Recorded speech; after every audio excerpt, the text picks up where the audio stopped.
राम ही ब्रह्म है। राम ही आत्मा, सत्य और चेतना है। ब्रह्म और आत्मा एक ही है, जो प्रकृति के विभिन्न रूपों में प्रकट होते हैं। जब शरीर बनता है तो उसमें आत्मा का उद्भव दिखाई देता है। अच्छा और निष्काम कर्म अपने आप में आनंद है, जो बढ़ी हुई चेतना रूपी फल है। यदि आप जीव की चेतना को देख पाएंगे तो कभी हिंसा नहीं करेंगे। वेद तंत्र है और वेदांत उस प्रक्रिया, कारण और संरचना की व्याख्या है। महाकाव्य रामायण और महाभारत रूपक है, जबकि वेदांत और उपनिषद उनका मूल अर्थ है। इसलिए वेदांत को समझे बिना इन्हें पढ़ना खुद को भ्रम में डालने जैसा है। राम को समर्पित होने वाले हनुमान या हनुमान चालीसा को समझने के लिए पहले राम को समझना होगा। तुलसीदास जी कहते हैं, राम ब्रह्म परमारथ रूपा, अभिगत अलख अनादि अनूपा, सकल विकार रहित गत भेदा, कहीं नित नेति निरूपहि बेदा। अर्थात सत्य राम है, ब्रह्म है, उसे केवल भौतिक मूर्ति या तर्कशास्त्र से नहीं, उससे परे समझो। वे अभिगत हैं, यानी जो इंद्रियों से जानने में ना आए। यदि वे दृष्टा होगा तो दृश्य नहीं, और दृश्य होगा तो दृष्टा नहीं। वे अलख हैं, जो पहले कभी देखा नहीं गया। वे अनादि हैं, जो काल और समय से परे हैं। वे अनूप हैं, तुलना रहित, जो शब्दों और तर्कशास्त्र से बाहर है। वे सभी विकारों यानी परिवर्तनों से मुक्त हैं और गत भेदा है, यानी प्रकृति और तुलना से परे हैं। वेद भी नित्य नेति नेति, यानी ये भी नहीं वो भी नहीं कहकर उनके उसी अवर्णनीय स्वरूप का वर्णन करते हैं। इंसान का शरीर सगुण और भौतिक चीजों को देखने के लिए बना है, इसलिए धर्म से अवगत कराने के लिए सगुण रूप से मिलवाया गया, जबकि सभी ग्रंथ अंततः निर्गुण की ओर ही ले जाना चाहते हैं। इसलिए हनुमान वो चेतना है जो सत्य के आगे समर्पित है। देह से हम सब वानर हैं और चेतना से मनुष्य, जिसे राम यानी सत्य से प्रेम है। जय हनुमान ज्ञान गुण सागर, जय कपीस तिहुलोक उजागर। यहाँ प्रथम उन्हें सभी वेदों और संपूर्ण ज्ञान सागर का ज्ञाता कहा गया है।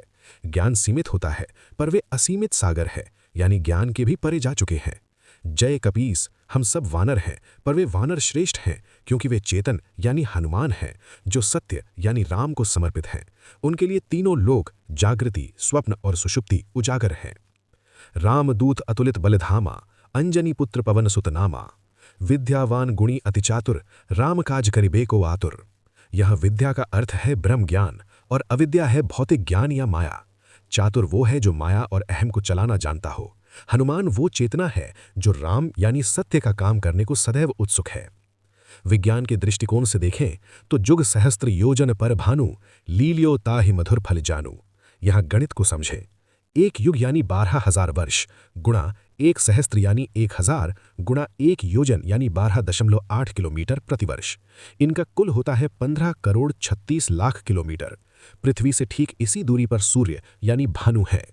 अविद्या को प्रकाशित करने वाले सबसे बड़े स्रोत सूर्य को निगल लेना, इसका प्रतीकात्मक अर्थ है कि लोग अपने भीतर का प्रकाश जलाएं। माया प्रकाश को ढक लेना है। ये बातें आदमी को संतों और ऋषियों ने कथाओं और रूपकों में इसलिए बताईं क्योंकि आदमी सीधा प्रकृति से परे के सत्य को समझ नहीं पाता। जब हनुमान रूपी चेतना को याद दिलाया गया कि तुम सागर यानी प्रकृति, माया और अविद्या को लांघ सकते हो, तो वे मुंह में राम यानी सत्य की अंगूठी रखकर उसे लांघ गए। और ये बात सिर्फ हनुमान से नहीं बल्कि हमसे कही जा रही थी। हनुमान जो एक चेतन जीव हैं, वे पंचभूतों जल, वायु, अग्नि, आकाश और पृथ्वी यानी माया का इस्तेमाल करते थे। पंचभूत उनका इस्तेमाल नहीं करते। जैसे जल सागर को लांघना, अग्नि सूरज को निगल लेना, पृथ्वी पूरा पहाड़ या संजीवनी उठा लाना, वायु स्वयं उड़ पाना यानी बंधन मुक्त होना, और आकाश अपनी मर्जी से आकार छोटा या बड़ा करना, जो रिलेटिविटी को दर्शाता है। श्री गुरुचरण सरोज रज, निज मन मुकुर सुधारी, बरनौ रघुबर विमल जसु, जो दायक भलचारी। बुद्धिहीन तनु जानिकी, सुमिरौ पवन कुमार, बल बुद्धि विद्या देह मोहि, हरहु कलेस विकार। यहाँ श्री का अर्थ शिव है। पंचभूत के परे होना ही शिवोहम है, यानी शंकराचार्य ही तुलसीदास है। सत्य कहने वाला कोई भी हो, वे एक ही है। सुनने वाला भिन्न होता है, जो अपने हिसाब से सुनता है। अपने हिसाब से मत सुनो, सत्य को सुनो।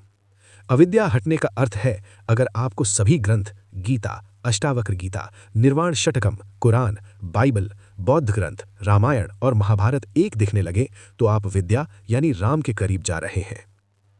भूत पिशाच निकट न आवय, महावीर जब नाम सुनावय। यहाँ भूत और पिशाच का अर्थ है माया और मिथ्या। महावीर यानी चेतन सत्य। जब सत्य आ जाता है तो मिथ्या स्वतः मिट जाता है।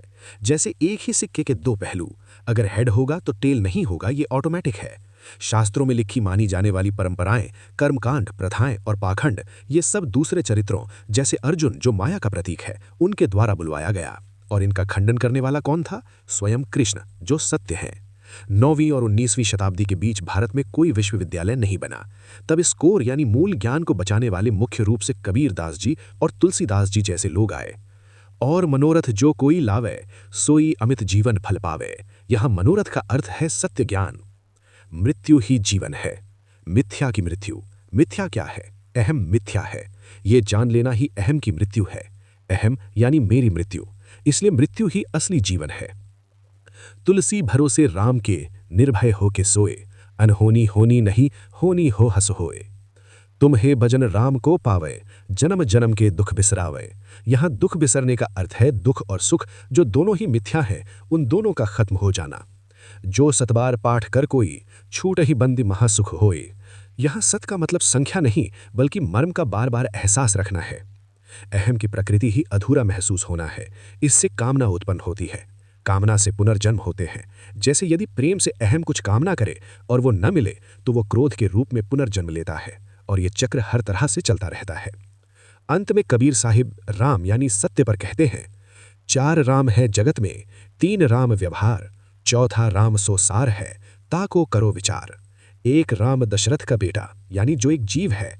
एक राम घट घट में बैठा यानी जो भौतिक छवि या माया है, जो सबके हृदय में है। एक राम को सकल प्रासा यानी जो पूरी प्रकृति और माया है। एक राम त्रिभुवन से न्यारा यानी जो इन सब से और तीनों लोगों, जागृति, स्वप्न और सुषुप्ति से परे हैं।